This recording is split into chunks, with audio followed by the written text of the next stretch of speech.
G'day, mate. Uh, how's it going? Welcome back to an English version of whatever this is. I wanted to show you this crazy song. I think I say crazy a lot. This wild song, this bananas song. This one really is bananas. It's for a university project, actually. But and I don't think I'm gonna turn it into anything else, although it does have rock leanings, such as a kind of Jesus Lizard bass line I can play you right now.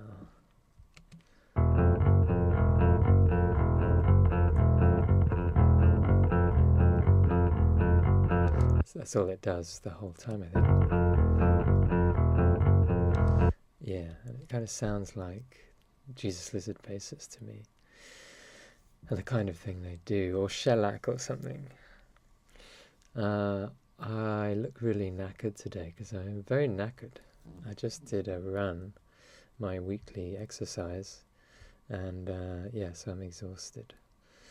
It was a race actually with all sorts of strangers, which is highly competitive. Not that I compete very well.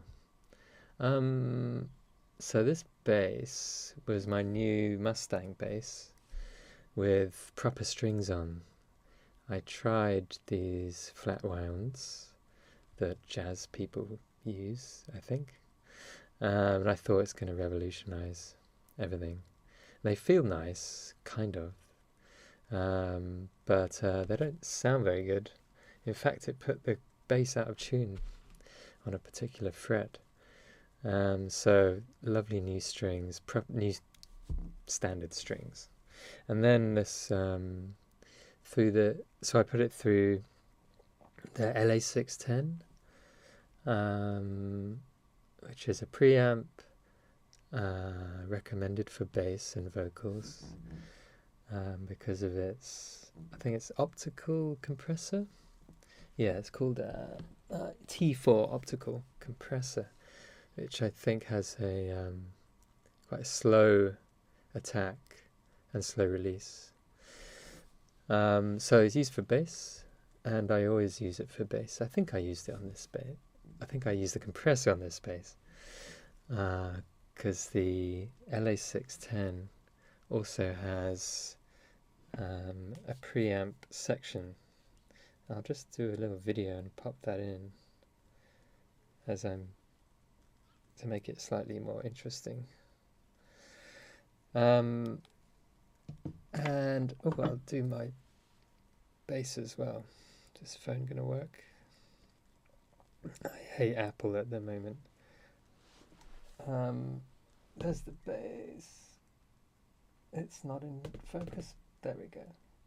It's a nice green number, and yeah, it's great. And I wanted this sound actually.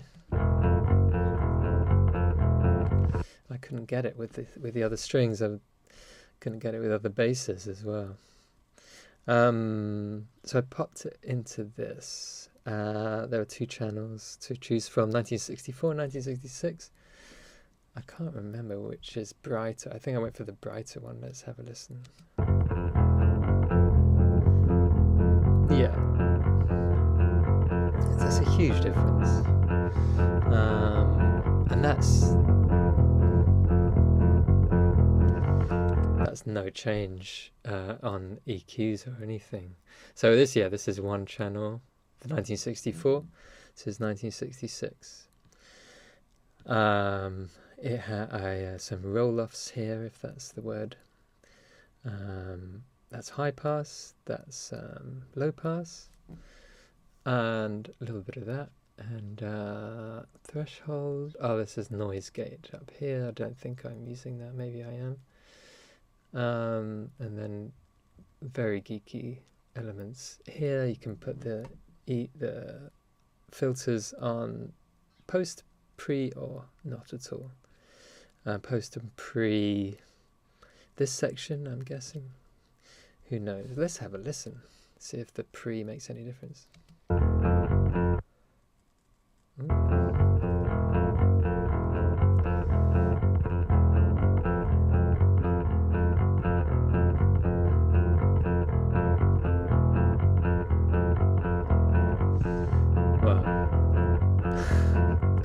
What did I have it on pre? I don't know. I can't tell any difference right now. So what was I saying? Oh yeah, this bit is cool. This kind of pushes it overdriven a little bit. Let's have a listen to that.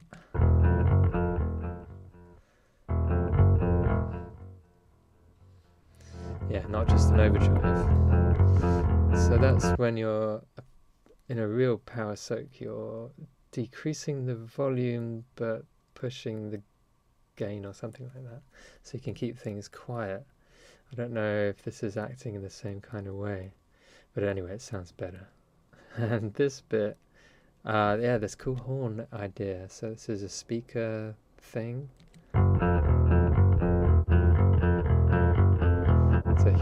Makes a huge difference. That's nice with the horn. I think I had it off, didn't I? And then got loads of options for microphones and EQ curves. Anyway, I keep these rather.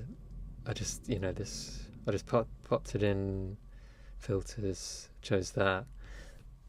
Job done. As this is a uni thing, I didn't go into too much detail, and it sounds good anyway. I'm going to play you a little bit of the whole thing.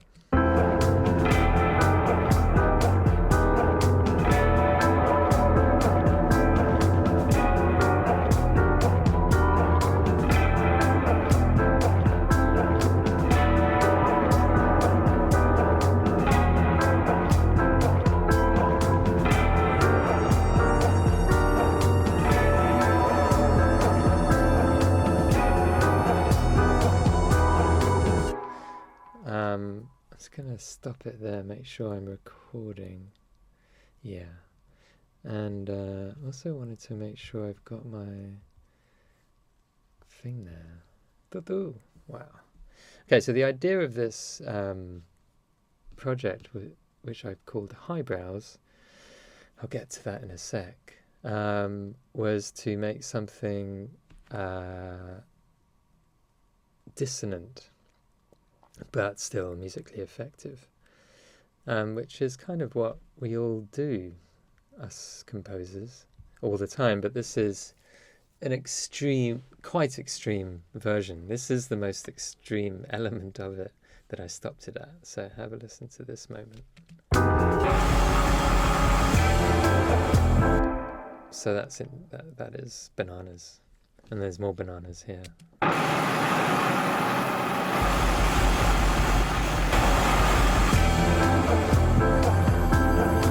So you get the point I'm trying to make. Yeah, with the project. Actually starts with noise. Just one beat of noise there. I started off with like 3 beats of noise, like at the end here. I think that's 3 beats. No, it's 3 bars. Oh, is it beats? Hang on. Yeah, that's 3 beats, and then all these are 1, I think, for maximum effect. So the effect is surprise. So it's not just about dissonance; it's about surprising the listener. And this is all quite random where I've put these moments of surprise, so you can't tell. Especially luring you into a false sense of security, kind of, in this section, near the beginning. I say luring. My wife says luring. Let me know what you say. Let's have a little listen from the beginning. So this guitar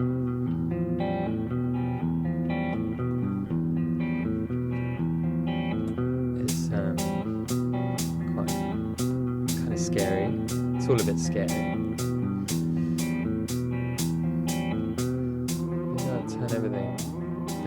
so I can talk. Hopefully that works. So I put everything through this fun, what do you call it? Channel strip. This is quite an early one, like 1970s one, but you know, not valve, solid state. Cutting off the top, is that right? No, I'm cutting off the bottom here, so that's a high pass filter.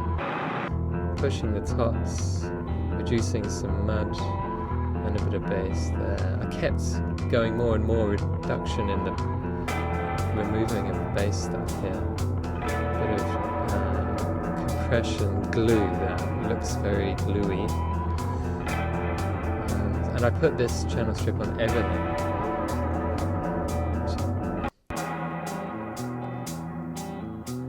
So in composing this, I started with the guitar and using three notes that are all next to each other, so chromatic. So that's the most dissonant, chromaticism, the semitones is the most dissonant you can get, or at least you can't get closer notes on a piano, say, than that. So I won't go into the academia of it because I don't know it off the top of my head, but that's what I used. That's why I used it, because it's very dissonant. But I separated those three notes and made a little loop with the guitar and with the bass as well. The bass is a better example of that because this has some more consonant notes in it. What else did I put on? Spring reverb for more scariness. And what's that? I think that comes in later, yeah, it's bypassed. So I automated this phase mistress that later, yeah, gets all weird. Okay. Let's go hi-hat. Is there anything interesting about the hi-hat? Yeah. Awesome. More phase mistress later. It does get more interesting. So the pattern and the sound. You can hear the mistress come in, is that right?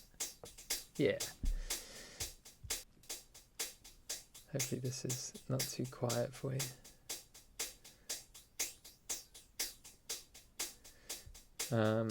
Let's just check that that's coming through nicely. Yeah, it doesn't look too quiet. Okay, that's the hi-hat. Hi-hat's quite simple, of course, but with the basses.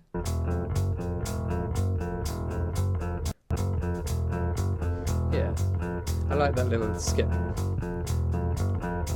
What I used, out of interest, is some sort of Gretsch kit.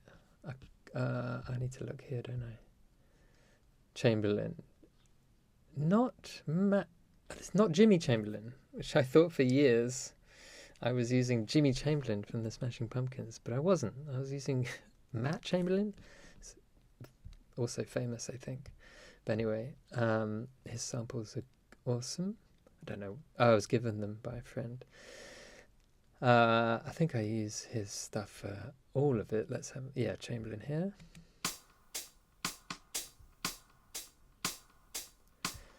So here's the stick. Here's the delay tape on it. Bit of echo in each ear. I don't know how I did that. I think just the preset. Yeah, ping pong. Don't know if I messed with that very much. It's very subtle though. Check it out. Reverb 2. Synced rate, of course. And stereo. There could be I could offset it. I've never used that actually. I was learning about that yesterday. So if I did that. quite nice.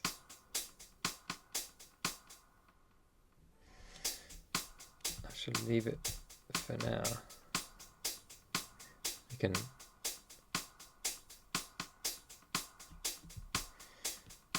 width as well. Hi-hat, drums, bass as well.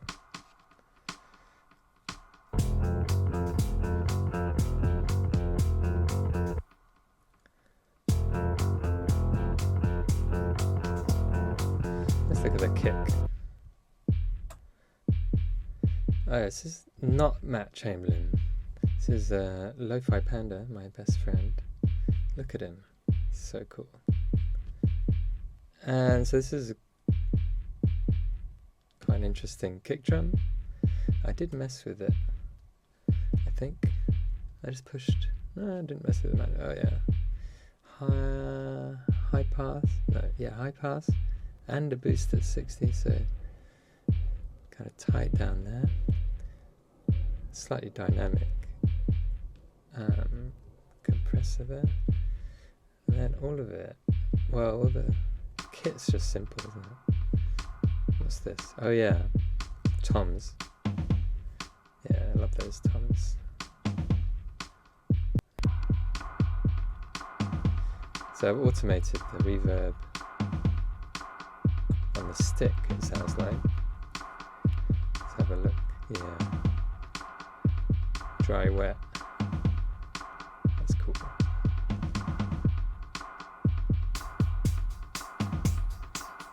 This is a good moment here.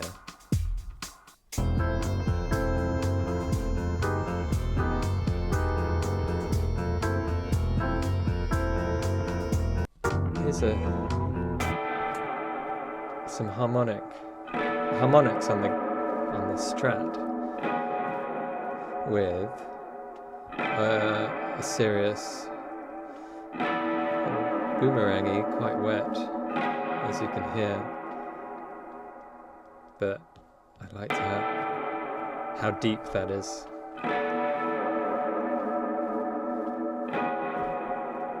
For atmosphere, this is funny.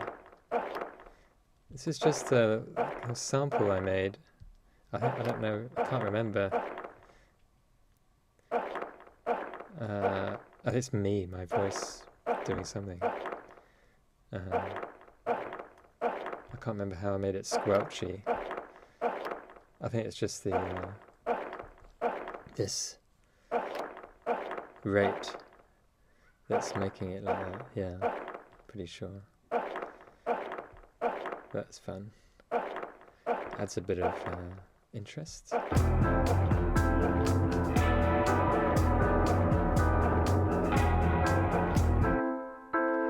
And then scary piano.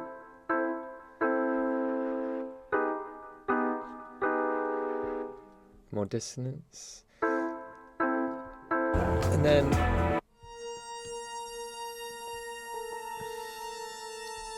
this funny looking thing. Oh yeah, this is Kate Bush, Dave Gilmour. I associate Kate Bush with Dave Gilmour because I think he produced her early stuff. But this was a really expensive, one of the first synths. I didn't go into too much detail. Don't need to when you've got a nice sound.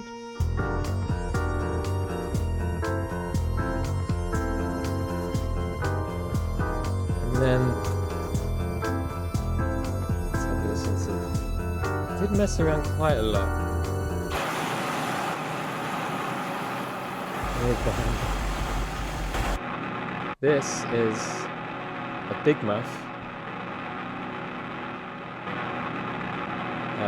guitar pedal. Quite low. This is different part. Also Big Muff. This is a Rat pedal.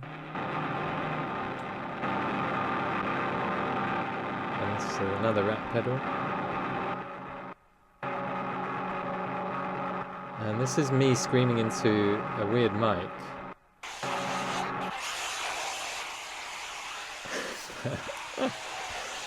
Also with this amazing plugin on it, which makes me sound like a dog. Let's turn it off.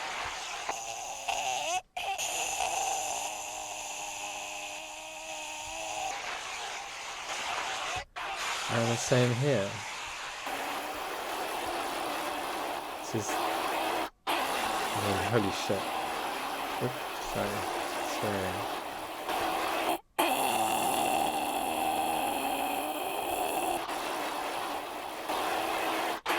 There we go. And then Matt Chamberlain at the end. So, just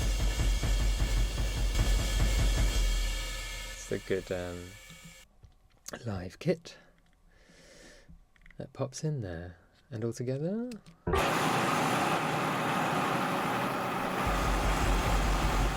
does the job. And what else have we got? Yeah, just different versions of the same thing here.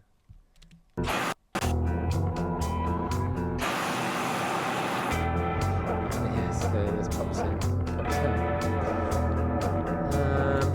Now on the mix bus, I often put this on to deal with the low frequencies.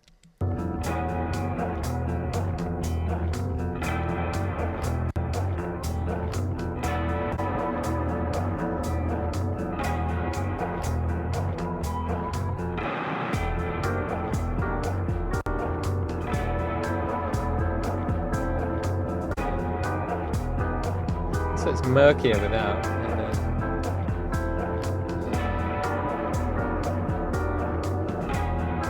This is a double compressor here. Another optical, like I was talking about earlier, with set, attack and release. That's here. And then a discrete, what do they call it? Like SSL style. Can't remember what they call it. Just let me have a look.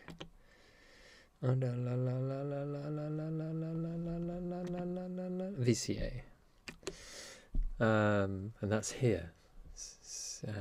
And then there's some saturation options here.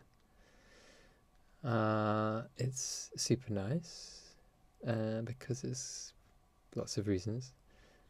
This is makes the bass mono as much as you like, and then adds some width if you like. There's a filter section to decide how much of the bass is affecting the compressors, and I've never used that. I don't know what that means. And also other things that I won't go into now. Yeah, it's cool.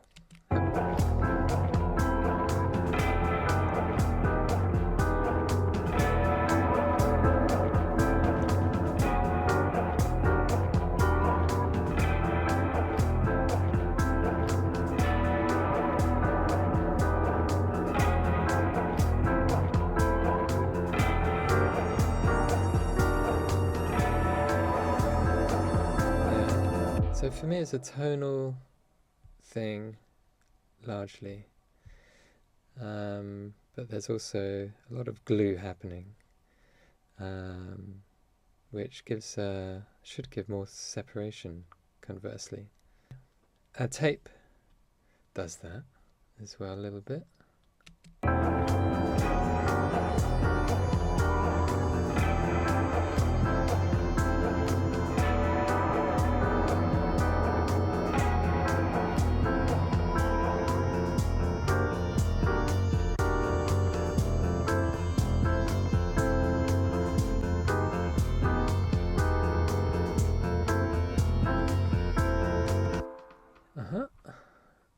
This is a new mastering EQ. It's really handy when you've got this auto listen on.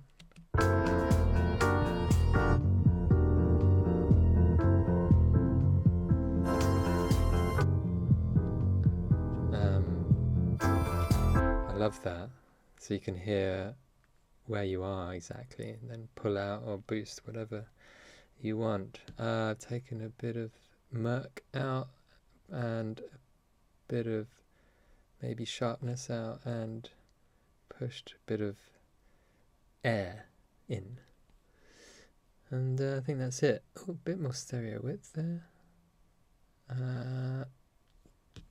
Okay, and that is pretty much it. I've boosted it a bit in volume, and I've checked the VU meter is good. Still got a little bit of movement at the top, which is what I want.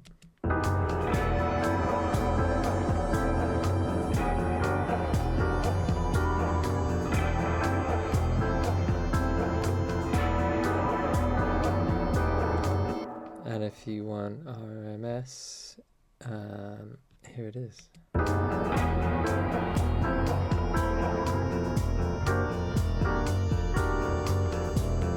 So it's not too loud, it's keeping dynamics, it is boosted a bit. And most people, oftentimes, as people say, often people aim for about here, I think. But then you've got just a VU that is smashed.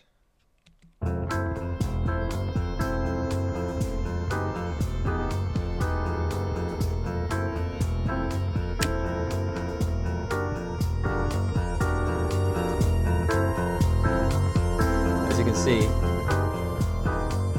smashed. So I'd like